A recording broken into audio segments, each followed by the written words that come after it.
Imagine you could spend an entire week scanning ancient ruins and taking photographs of the world's most surreal archaeological sites.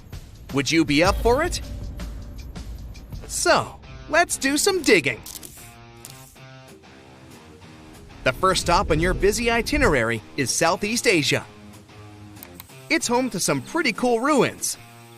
You start in Bagan, located in the hinterlands of Myanmar. There are many ways to visit the site, and you're glad you've booked 2 different experiences. The first one is a hot air balloon trip at sunrise. Right before dawn, you board the balloon, and as soon as the sun starts to appear on the horizon, you begin your flight over the marvelous area.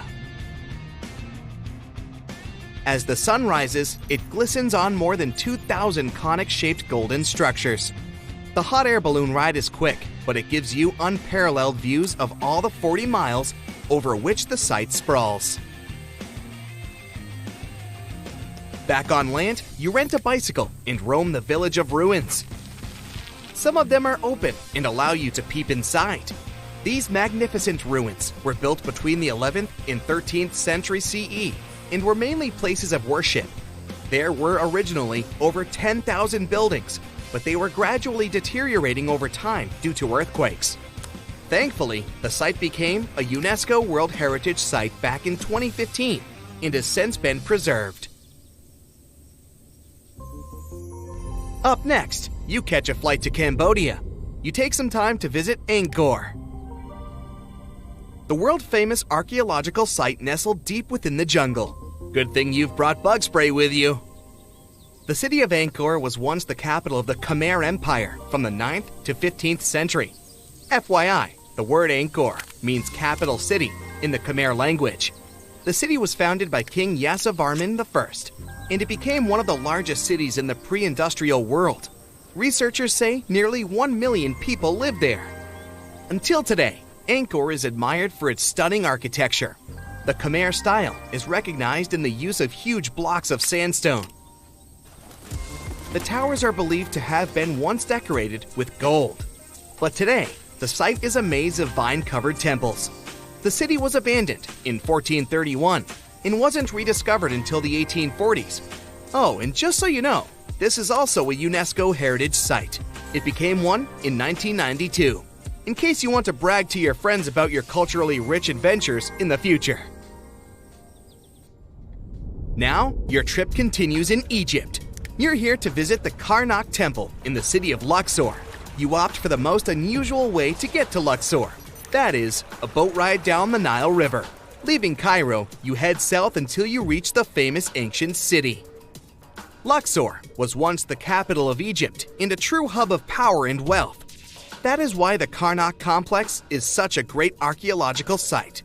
You choose to visit it at night, and still at the entrance, you are struck by the site's beauty. In the evening, artificial lights cast a golden glow on the temple statues and stone columns. The temple is huge and was built mainly around the 18th and 19th centuries BCE.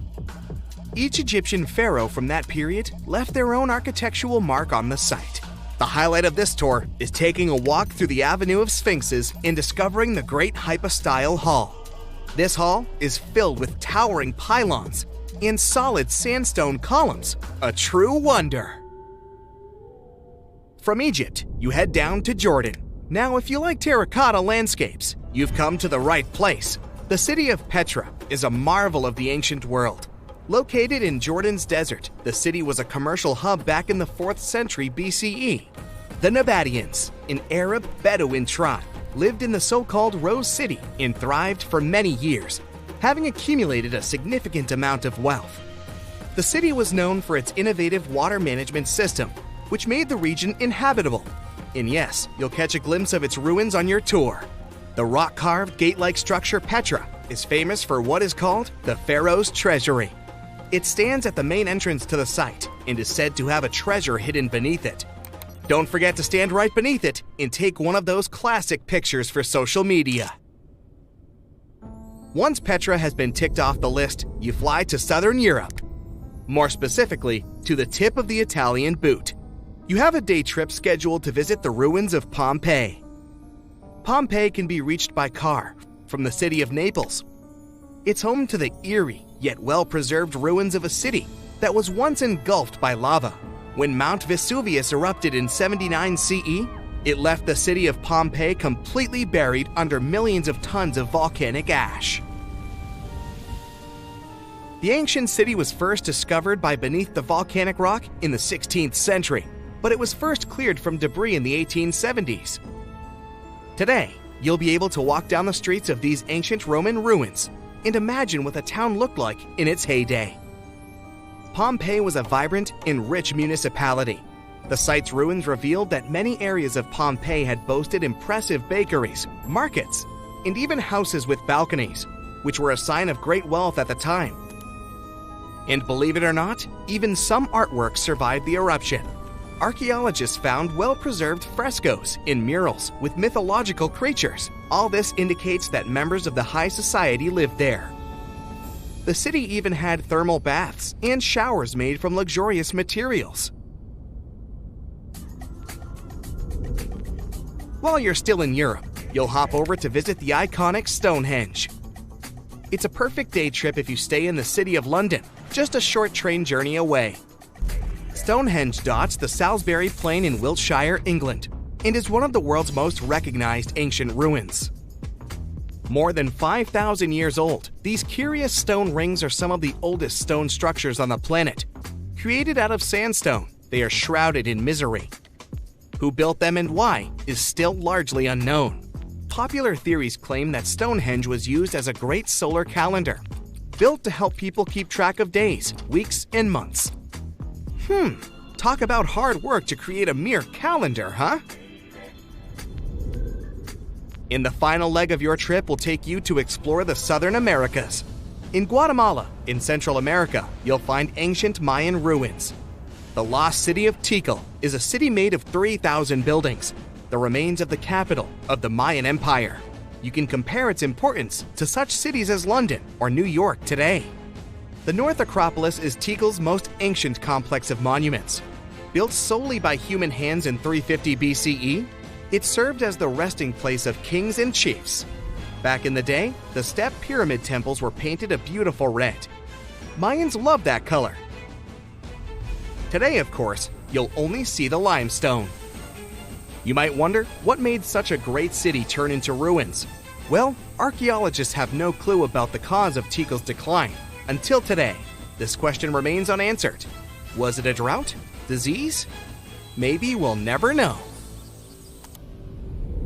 Are you in the mood for some Mayan ruins? Chichen Itza is an archaeological site with the best preserved pyramids on Earth.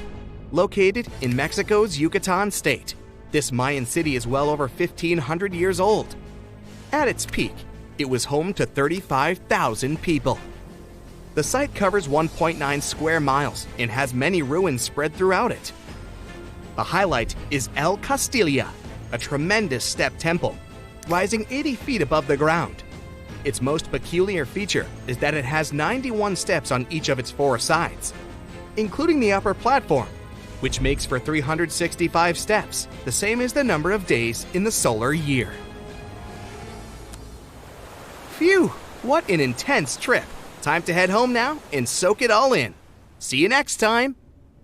That's it for today. So hey, if you pacified your curiosity, then give the video a like and share it with your friends. Or if you want more, just click on these videos and stay on the bright side.